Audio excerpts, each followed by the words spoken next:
नमस्कार दोस्तों, एक ऐसी घटना जिसने पूरे विश्व को हिला दिया था, भारत की आत्मा को तो झुझोर कर रख दिया था। 14 फरवरी हमारे दिमाग में आते ही हमें याद आता है वैलेंटाइन डे। वैलेंटाइन डे, प्यार मोहब्बत का दिन।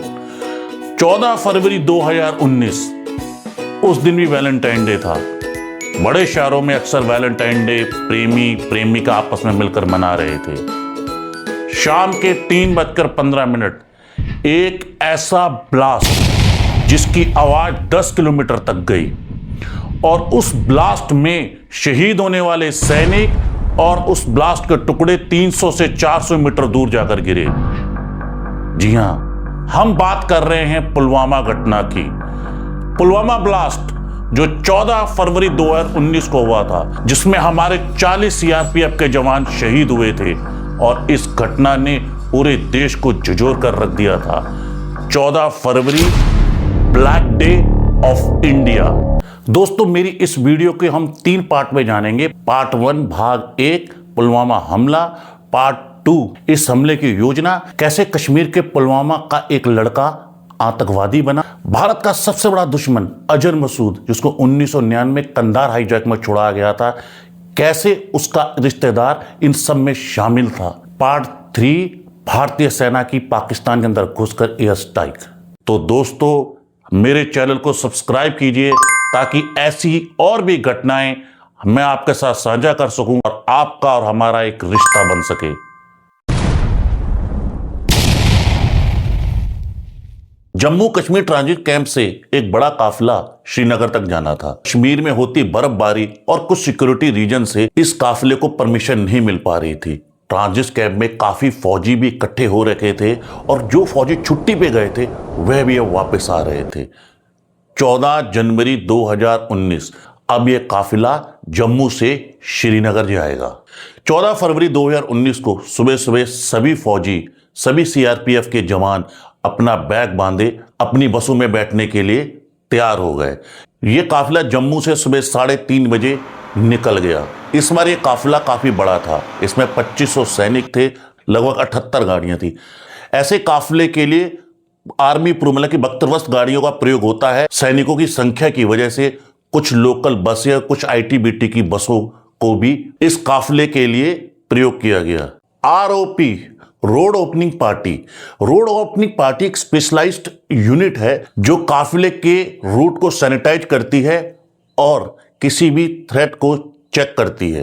आरओपी पहले रूट को चेक करके सिक्योर करती है, कोई इश्यू वगैरह तो नहीं है, वह काफिले के आगे और उसके साथ चलती है। जब आरओपी ओके कर देती है उसके बाद ही कॉन्वे आगे निकलता है। आरओपी रोड ओपनिंग पार्टी उस दिन भी काफिले के साथ चल रही थी और उसके रूट पर पूरी तरीके से मौजूद थी और सभी थ्रेट चेक कर रही थी। जहां सभी लोग वैलेंटाइन डे वाले दिन प्यार के मैसेज भेज रहे थे, वहीं देश के सिपाही कड़कती ठंड में अपनी ड्यूटी की ओर आगे बढ़ रहे थे। बसों में बैठे सीआरपीएफ के जवान, कोई फोन पर अपनी पत्नी से बात कर रहा था, कोई भाई से बात कर रहा था, कोई प्रेमिका को मैसेज भेज रहा था और कोई खिड़की से खूबसूरत वादियां देख रहा था और इस चीज से बेपरवाह की मौत उनका राह देख रही। आगे 2 आतंकवादी अपने खतरनाक मंसूबों को अंजाम देने के लिए बेचैन बैठे हुए थे।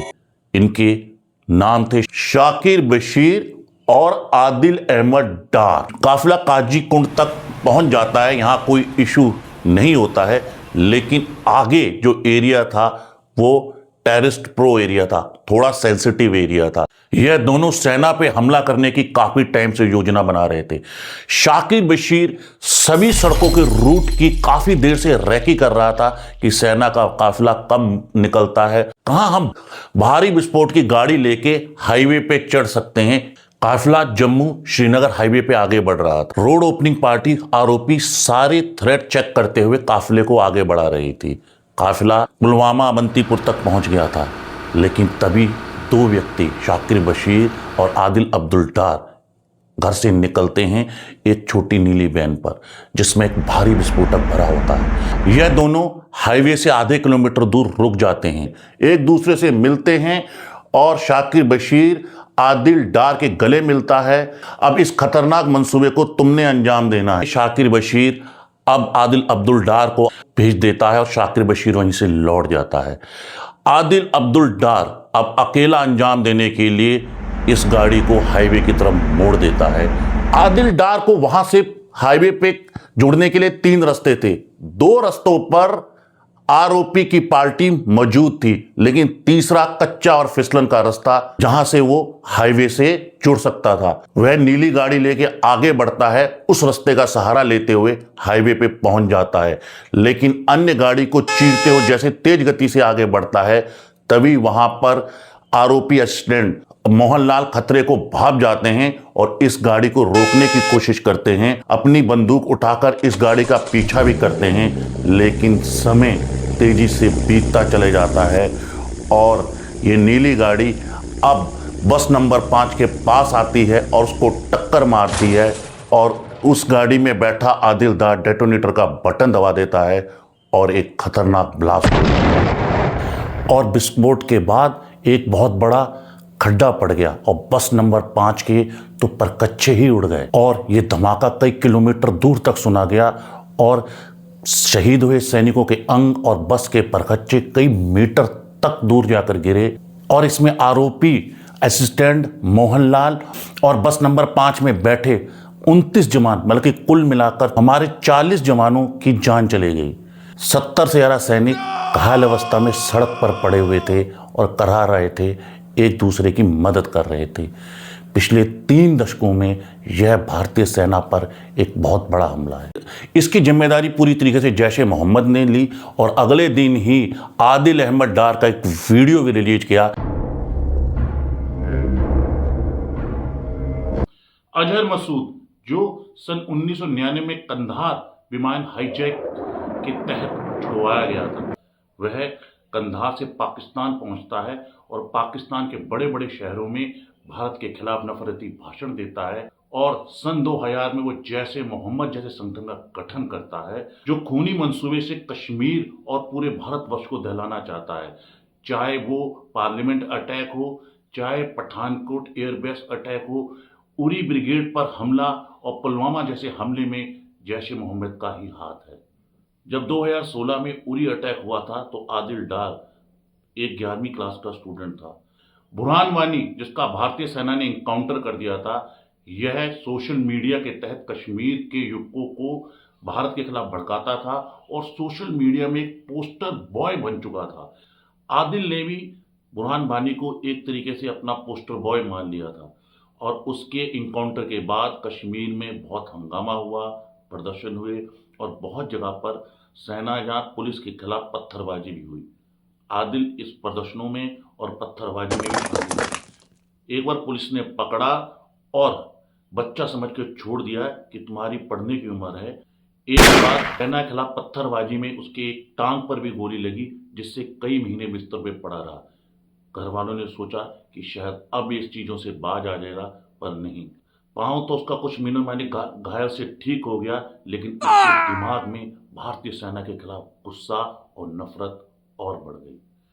सेना से बदला लेने की नफरत उसके अंदर इतनी बढ़ी कि मार्च 2018 में एक बार वो साइकिल लेके घर से निकला और वापस कभी लौट के नहीं आया।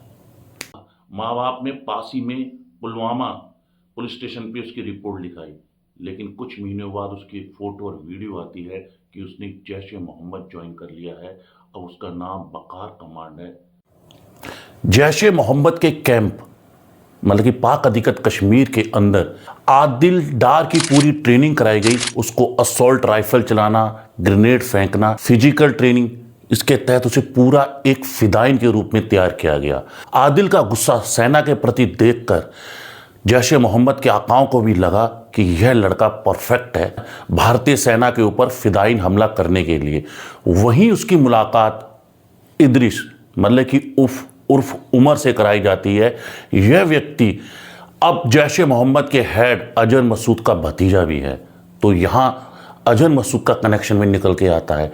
इदरीस उर्फ उमर को ही पुलवामा अटैक की मुख्य जिम्मेदारी दी जाती है। कश्मीर के लड़के, लोकल के लड़कों को इकट्ठा करो और एक आईडी ब्लास्ट की योजना बना। इस ट्रेनिंग के बाद आदिल डार घुसपैठ कर कर भारतीय सीमा के अंदर आ जाता है और इसके पीछे इदरिश उर्फ उमर जो आईडी ब्लास्ट बनाने में माहिर है, वह भी घुसपैठ कर कर भारतीय सीमा के अंदर आ जाते हैं और ये पुलवामा में एक गुप्त जगह पर रहकर अब अगली योजना बनाने लगते हैं।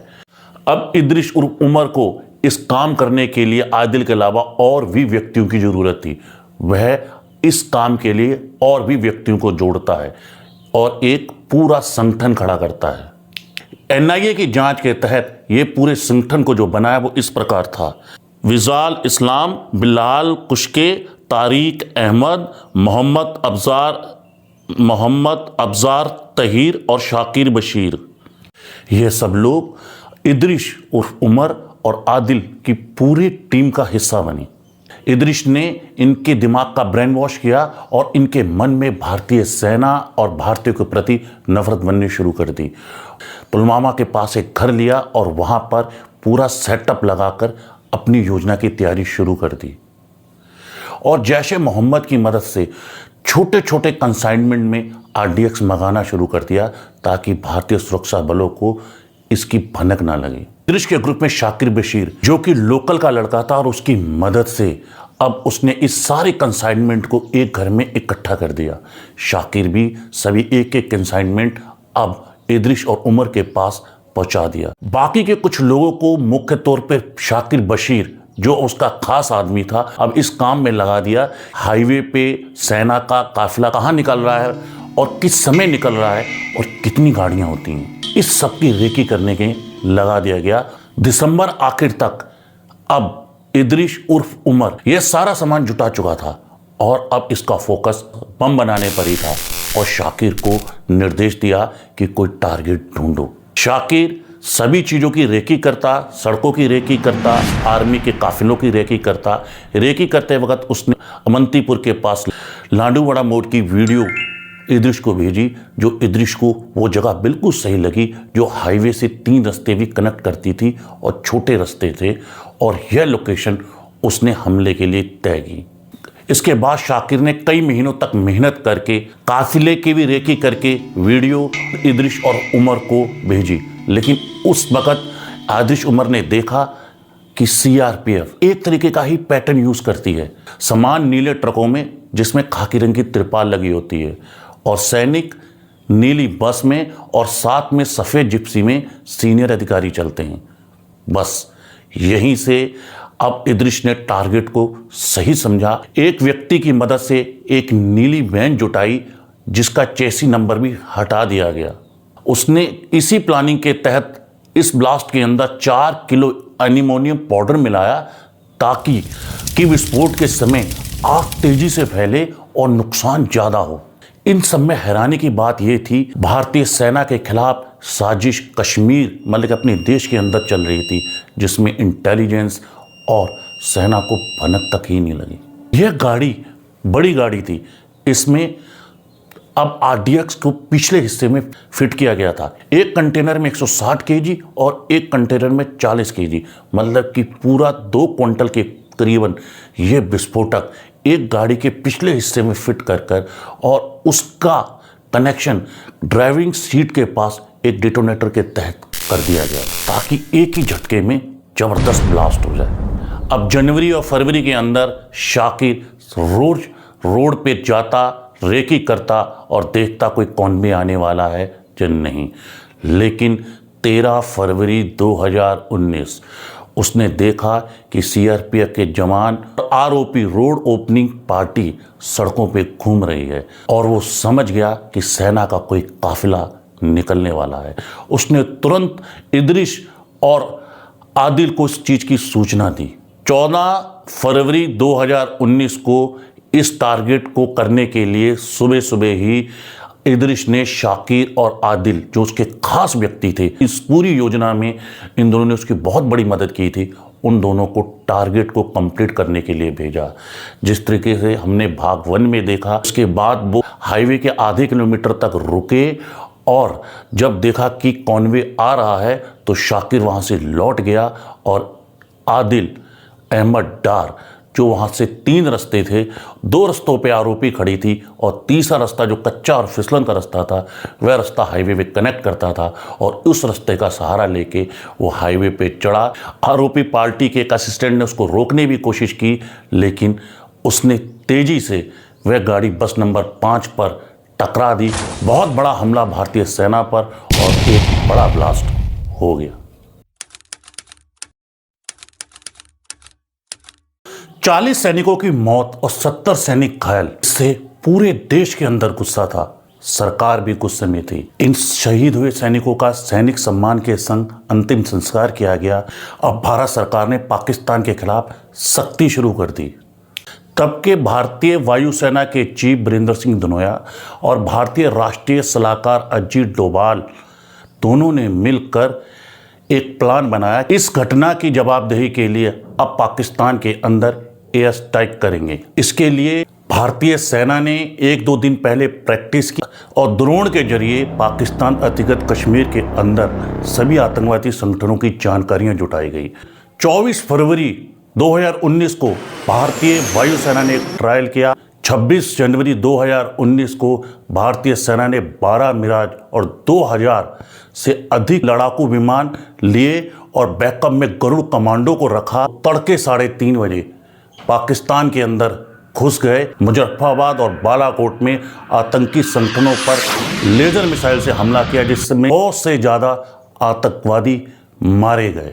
इसके जवाब में अगले दिन पाकिस्तान ने भी भारतीय सीमा के अंदर घुसने की कोशिश की, लेकिन भारतीय वायुसेना ने नाकाम कर दी। हाँ, एक डॉग फाइट के तहत भारतीय पायलट अभिनंदन पाकिस्तान ने गिरफ्तार कर लिया, लेकिन भारत के दबाव के कारण उसको कुछ ही दिनों बाद रिलीज किया गया और वो ठीक ठाक भारत पहुंच गए।